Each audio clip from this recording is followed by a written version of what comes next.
Yes. तो अब हमारा नया टॉपिक स्टार्ट हो रहा है समुद्रगुप्त। और समुद्रगुप्त से पहले हमने पढ़ लिया था चंद्रगुप्त प्रथम के बारे में, और चंद्रगुप्त प्रथम से पहले हमने पढ़ा था घटोत्कच, और घटोत्कच से पहले पढ़ा था श्रीगुप्त के बारे में। और श्रीगुप्त कौन था? श्रीगुप्त था गुप्त डायनेस्टी या गुप्त वंश का वह संस्थापक था। ठीक है, देखिए समुद्रगुप्त जो था यह चंद्रगुप्त प्रथम का पुत्र था, और कहा जाता है कि सबसे शक्तिशाली जो राजा था गुप्त वंश का वह कौन था? समुद्रगुप्त था। ठीक है, जिसका शासनकाल 335 ईस्वी से 380 ईस्वी के मध्य था।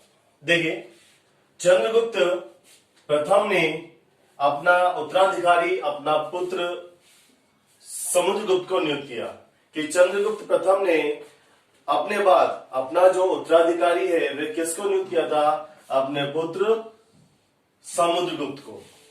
ठीक है, हाँ, समुद्रगुप्त से पहले एक रूलर और था जिसका नाम है काच। ठीक है, लेकिन काच के बारे में ज्यादा जानकारी नहीं मिलती, इसीलिए कहा जाता है कि चंद्रगुप्त फर्स्ट ने अपना जो उत्तराधिकारी नियुक्त किया था वह किया था समुद्रगुप्त को। समुद्रगुप्त का आदर्श क्या था? दिग्विजय और एकीकरण। उसका एक ही ध्येय था, उसका एक ही एम था, क्या करना? दिग्विजय करना। दिग्विजय का मतलब होता है चारों ओर से वह क्या करे? विजय करे, चारों ओर की सीमाओं को वह विजय करे।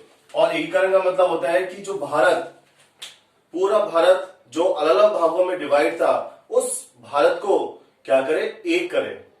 ठीक है, तो उसका विश्वास किसमें था? दिग्विजय और एकीकरण में।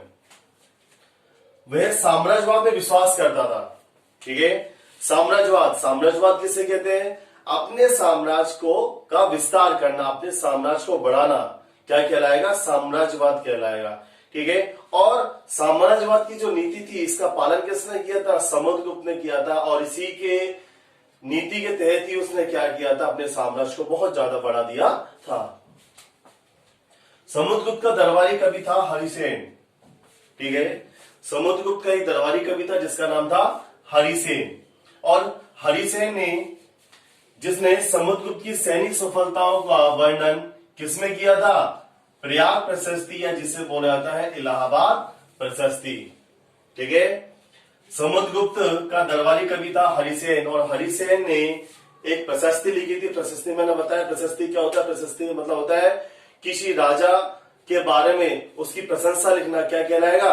प्रशस्ति कहलाएगा।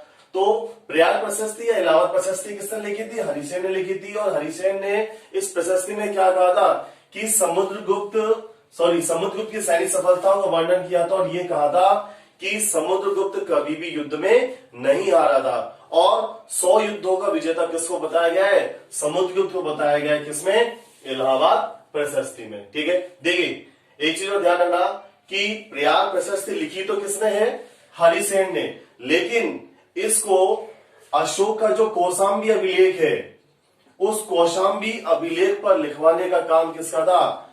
तिलभट्ट का।